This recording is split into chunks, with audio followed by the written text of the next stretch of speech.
একটা সংস্থার একটা লোক না, এখানে মানুষ মারা যায়, আপনারা এখানে কাটা নিয়ে আসেন। মানুষের জীবনের কোনো দাম নেই।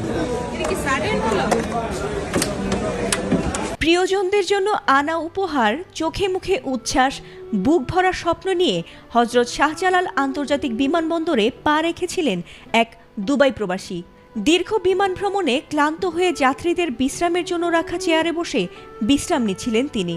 কিন্তু হঠাৎই সেখানে ঘটে এক অস্বাভাবিক ঘটনা, যাতে রীতিমতো ভিড় জমে যায় হযরত শাহজালাল আন্তর্জাতিক বিমানবন্দরে। আর সেই মর্মান্তিক ভিডিও ভাইরাল হয়েছে সামাজিক মাধ্যমগুলোতে। কি ছিল সেই ভিডিওতে?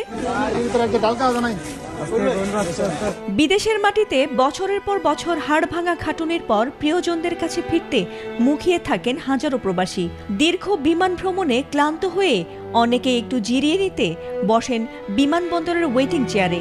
ভিডিওতে দেখা গেছে দুবাই প্রবাসী সেই ব্যক্তি হঠাৎই বিশ্রাম নিতে নিতে ঢলে পড়ছেন। প্রথমে আশেপাশের যাত্রীরা ভেবেছিলেন ক্লান্তিতে তিনি ঘুমিয়ে পড়েছেন, কিন্তু যখন শরীর অস্বাভাবিকভাবে হেলে পড়তে শুরু করে তখনই চারপাশে ছড়িয়ে পড়ে উৎকণ্ঠা।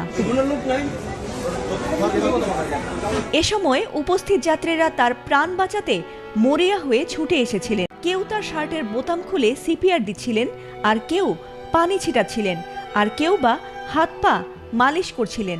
এমনকি ভিড়ের ভেতর থেকে একজন অসহায়ভাবে চিৎকার করে ডাক্তারও খুঁজে চলেছিলেন। কিন্তু সেই ডাক যেন হারিয়ে গেছে বিমানবন্দরের অব্যবস্থাপনায়। বহুক্ষণ পর স্বাস্থ্য বিভাগের কর্মীরা সেখানে পৌঁছলেও ততক্ষণে সময় ফুরিয়ে গেছে। তার বহু আগেই সব স্বপ্নকে পেছনে ফেলে মৃত্যুর কোলে ঢলে পড়েছিলেন সেই ব্যক্তি। এমনকি তার নাম, পরিচয় কিংবা কত বছর পর দেশে ফেরা কিছুই জানা যায়নি। তার পাশে রাখা ছিল দুটি ব্যাগ, কালো আর নীল। হয়তো তা ছিল প্রিয়জনদের জন্য জমিয়ে আনা উপহারে ভরা। হয়তো মৃত্যুর মাত্র কয়েক মুহূর্ত আগেও তিনি ভেবেছিলেন কিছুক্ষণের মধ্যেই বাবা মা, স্ত্রী, সন্তান কিংবা অপেক্ষমান প্রিয়জনদের বুকে জড়িয়ে ধরবেন। কিন্তু তার সেই স্বপ্ন আর বাড়ি ফেরেনি, ঝরে গেছে বিমানবন্দরেই। এই মর্মান্তিক ঘটনা আবারও মনে করিয়ে দিয়েছে প্রবাসীদের নিরাপত্তা ও জীবন রক্ষা কোনো দয়া নয়, এটি রাষ্ট্রের দায়িত্ব।